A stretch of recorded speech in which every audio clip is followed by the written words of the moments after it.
Shalom Bapak Ibu Saudara yang dikasihi oleh Tuhan, berjumpa kembali di dalam program New Spirit yang akan menghadirkan firman-firman Tuhan setiap hari Selasa dan Jumat untuk membangun iman kita dan membangun kecintaan kita kepada Tuhan. Dan pagi hari ini kembali saya akan mengajak Bapak Ibu Saudara untuk kita boleh merenungkan sebagian dari firman Tuhan, tapi sebelumnya seperti biasa kita akan berdoa. Bapa, kami bersyukur untuk hari yang baru yang Tuhan berikan kepada kami. Kami mengucap syukur untuk anugerah yang baru, rahmat-Mu yang baru setiap pagi. Dan biarlah lewat kebenaran firman Tuhan sebentar yang kami renungkan, Tuhan kiranya senantiasa memberikan hikmat, memberikan kekuatan, memberikan semangat bagi setiap kami. Terima kasih Bapa, di dalam nama Tuhan Yesus kami berdoa. Amin. Saya mengajak pagi hari Bapak Ibu Saudara untuk membuka satu kebenaran firman Tuhan, yaitu di dalam Matius pasalnya yang ke-24, ayatnya yang ke-37 sampai dengan ayatnya yang ke-39. Matius 24 ayat 37 sampai dengan 39. Mari kita akan membaca bersama-sama. Demikianlah firman Tuhan. Sebab sebagaimana halnya pada zaman Nuh, demikian pula halnya kelak pada kedatangan Anak Manusia. Sebab sebagaimana mereka pada zaman sebelum air bah itu makan dan minum, kawin dan mengawinkan, sampai kepada hari Nuh masuk ke dalam bahtera, dan mereka tidak tahu akan sesuatu sebelum air bah itu datang dan melenyapkan mereka semua. Demikian pula halnya kelak pada kedatangan Anak Manusia.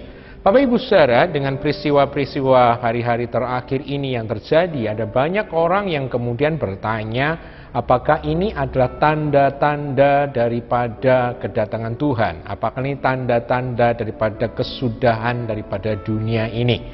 Saya tidak akan berusaha untuk menjawab semua pertanyaan itu, tapi saya akan mengajak Bapak Ibu Saudara dengan membaca satu bagian firman Tuhan ini. Kita akan belajar tentang apa yang dimaksud dengan kedatangan hari Tuhan atau kedatangan Tuhan, dan bagaimanakah Alkitab menjelaskan kepada kita tentang kedatangan hari itu. Dalam Matius 24 seperti yang kita baca tadi, dengan jelas dikatakan di dalam ayat 37, Matius menuliskan Tuhan Yesus memberi pengajaran seperti ini. Sebab sebagaimana halnya pada zaman Nuh, terjemahan lain mengatakan the days of Noah, demikian pula halnya kelak pada kedatangan Anak Manusia. Jadi apa yang bisa kita pelajari dari Matius 24 ayat 37 sampai dengan ayat 39 ini sangat sederhana, yaitu bahwa kedatangan Tuhan itu sama seperti pada hari atau zaman di mana Nuh hidup. Apa maksudnya? Yang pertama dikatakan di dalam ayat 38, Tuhan Yesus mengatakan sebagaimana mereka pada zaman sebelum air bah itu makan dan minum, kawin dan mengkawinkan, sampai kepada hari Nuh masuk ke dalam bahtera, dan mereka tidak tahu akan sesuatu sebelum air bah itu datang dan melenyapkan mereka semua. Demikian pula halnya kelak pada kedatangan Anak Manusia. Yang pertama adalah yang bisa kita dapat dari Matius 24, bahwa kedatangan Tuhan itu berarti dimulai atau terjadi, saudara, ketika kehidupan itu berjalan dengan normal, berjalan dengan biasa. Dalam bahasa kalimat yang kita baca tadi, makan, minum, kawin, dan mengawinkan, artinya sesuatu berjalan dengan normal, sesuatu yang berjalan dengan biasa. Sehingga saking biasanya, saudara, mungkin ada banyak orang yang justru tidak menduga bahwa itu adalah kedatangan Tuhan. Jadi itu yang perlu kita tahu. Jadi kemungkinan ketika kehebohan ini muncul di mana-mana, justru mungkin itu bukan tandanya, Bapak Ibu Saudara. Justru kedatangan hari itu terjadi ketika segala sesuatu berjalan dengan normal. Tetapi yang kedua, Bapak Ibu Saudara, yang ini menjadi fokus yang ingin saya sampaikan buat Bapak Ibu Saudara pada pagi hari ini, yaitu tentang dikatakan kedatangan Anak Manusia atau kedatangan Tuhan Yesus itu seperti pada hari-hari Nuh. Itu menarik buat saya karena ada banyak dari kita ketika membaca bagian ini memiliki satu persepsi yang negatif bahwa hari-hari Nuh ini dianggap dimaknai dengan sesuatu yang mengerikan, dimaknai dengan sesuatu yang negatif, dimaknai bahwa ini berbicara tentang penghancuran daripada dunia ini, ya, the end of everything. Oleh karena itu kita menggunakan kalimat akhir daripada dunia ini kalau orang lain mengatakan kiamat. Tapi kalau kita belajar di dalam Alkitab, sebenarnya Alkitab tidak menggunakan kata the end of the world atau akhir daripada dunia ini, tapi Alkitab menggunakan kalimat akhir zaman, the end of the age. Itu ada dua hal yang berbeda, karena akhir zaman itu tidak sama dengan akhir dunia. Apa yang bisa kita pelajari dari Nuh sangat sederhana sekali. Sebab yang pertama, saya akan memberikan ada beberapa 3 poin pada pagi hari ini. Yang pertama, peristiwa Nuh, tentang bahtera Nuh, Bapak Ibu Saudara, sebenarnya bukan berbicara tentang mengakhiri dunia, tapi mengakhiri zaman, dan lebih penting lagi, membuka sebuah zaman yang baru. Oleh karena itu saya dalam beberapa bagian khotbah, saya menyampaikan, saya percaya bahwa apa yang sedang Tuhan kerjakan ke depan ini adalah Tuhan mendatangkan satu era yang baru, dekade yang baru, zaman yang baru. Sebab apa? Kalau Bapak Ibu Saudara melihat, kalau kita belajar bahwa Nuh masuk ke dalam bahtera, jumlah orang yang masuk ke dalam bahtera Nuh itu jumlahnya ada 8. Angka 8 di dalam Alkitab, kalau kita mempelajari tentang numerologi Alkitab, maka 8 berbicara tentang new beginning.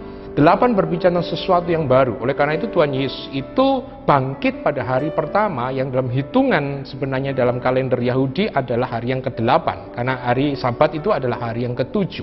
Jadi 8 berbicara new beginning. Ketika Nuh masuk ke dalam bahtera dan kemudian bahtera itu mendarat, dimulailah bumi yang baru dalam pengertian zaman yang baru, satu dekade yang baru. Oleh karena itu saya percaya ketika Matius mengatakan bahwa kedatangan anak manusia seperti zaman Nuh, hari Nuh, maka kedatangan Tuhan bukan menghancurkan dunia ini, tapi kedatangan Tuhan Yesus membuka sebuah era yang baru buat setiap kita.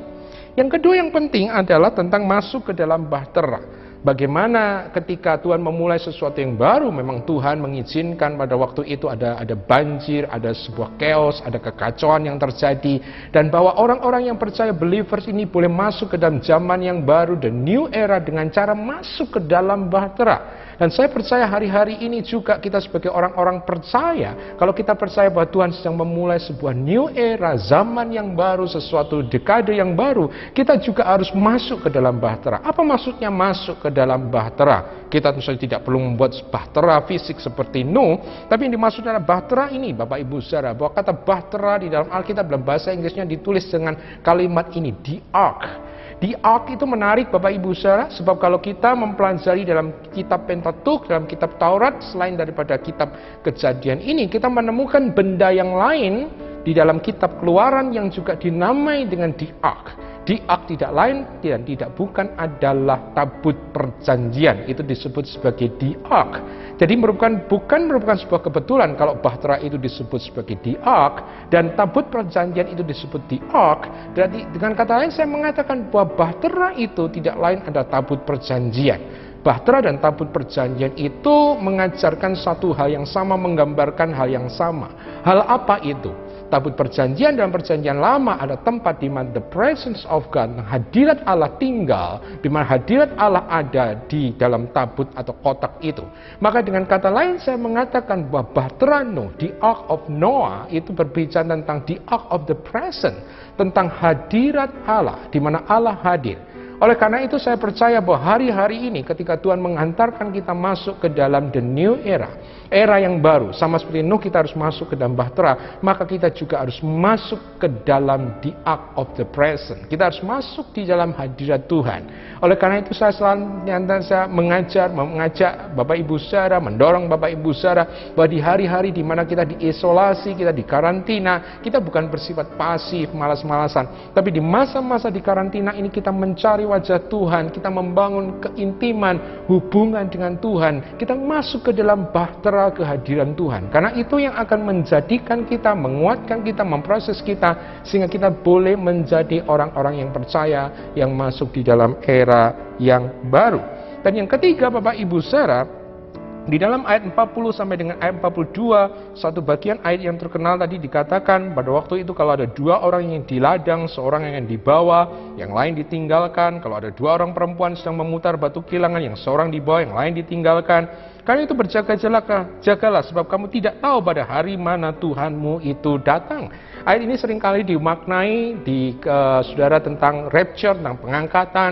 Ada banyak orang mengajarkan bahwa jangan sampai tertinggal. Artinya banyak orang mengartikan bahwa yang dibawa ini adalah orang yang diangkat, yang di rapture. Tapi kalau kita membaca Bapak Ibu Saudara dalam peristiwa dalam konteks Nuh, justru kebalikannya yang akan kita dapatkan. Bahwa yang tersisa atau yang tertinggal di atas muka bumi justru adalah Nuh. Justru adalah orang benar. Yang disingkirkan atau yang diangkat justru adalah orang-orang yang jahat. Maka sebenarnya kita bisa melihat dalam bagian ini sebenarnya Bapak Ibu Saudara bahwa Tuhan datang kedua kali. Waktu kedatangan Tuhan terjadi di tengah-tengah kita, justru orang-orang benar akan tetap tinggal di atas muka bumi. Justru orang-orang benar itu yang akan mewarisi bumi. Bukankah itu yang diajarkan Tuhan Yesus bahwa orang-orang benar akan mewarisi bumi. Sementara orang-orang jahatlah yang akan disingkirkan oleh Tuhan. Dan menurut saya ini sesuai dengan apa yang diajarkan Yesus, perumpamaan lalang dan gandum dalam Matius 13 ayat 30. Nanti Bapak Ibu Saudara boleh membaca,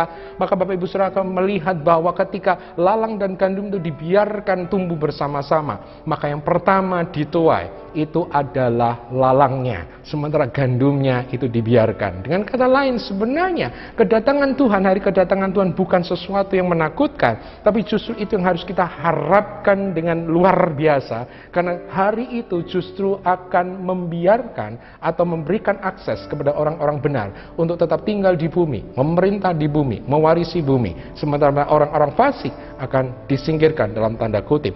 Oleh karena itu saya mengajak Bapak Ibu Saudara, kalau hari-hari ini dipercaya memang hari-hari yang mendekati hari yang disebut sebagai kedatangan Tuhan, the day of the Lord, hari anak manusia, the son of man, saya mengatakan justru hari-hari ini kita harus sangat bergairah, harus sangat exciting, kita tidak ketakutan. Kenapa? Karena kalau hari-hari ini memang menuju ke hari-hari demikian, maka kita sedang menantikan sebuah hari yang cemerlang, hari yang luar biasa, di mana Tuhan akan datang memerintah, kerajaannya akan datang ke atas muka bumi ini, dan orang-orang benar, the remnant, orang-orang sisa yang setia kepada Tuhan akan menjadi mitranya Tuhan, akan menjadi raja, memerintah bersama-sama Yesus di atas muka bumi ini. Dan biarlah setiap kita boleh mempersiapkan hati kita seperti Nuh, masuk ke dalam bahtera, masuk ke dalam hadirat Allah, mengalami hadirat Allah, sehingga kita betul-betul dipercaya menjadi mitranya Tuhan. Kiranya Tuhan memberkati kita lewat renungan firman Tuhan pada pagi hari ini, dan mari kita berdoa.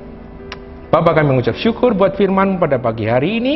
Terima kasih Tuhan, karena Engkau telah mengajarkan setiap kami bagaimana Engkau memberitahu kepada kami bahwa Engkau akan membawa kami ke dalam sebuah era yang baru, zaman yang baru, masa yang baru. Dan biarkan setiap kami yang mendengarkan firman Tuhan, kami seperti Nuh, kami boleh masuk ke dalam bahtera, kami boleh masuk ke dalam hadirat Tuhan, kami boleh terus mengalami hadirat Tuhan, sehingga dalam hadirat Tuhan itu kami dipersiapkan menjadi orang-orang yang matang, orang-orang yang dewasa, yang memerintah bersama-sama dengan Engkau. Terima kasih, kami senantiasa berdoa seperti gereja mula-mula berdoa, Maranatha, datanglah Tuhan Yesus. Terima kasih Bapa, dan hamba-Mu berdoa kiranya anugerah yang baru, semangat yang baru Engkau berikan kepada setiap kami yang mendengarkan firman-Mu pada pagi hari ini. Di dalam nama Tuhan Yesus kami berdoa. Demikian renungan kita pada pagi hari ini. Selamat berjumpa kembali dalam program New Spirit yang akan memberikan semangat yang baru buat kita semua. Tuhan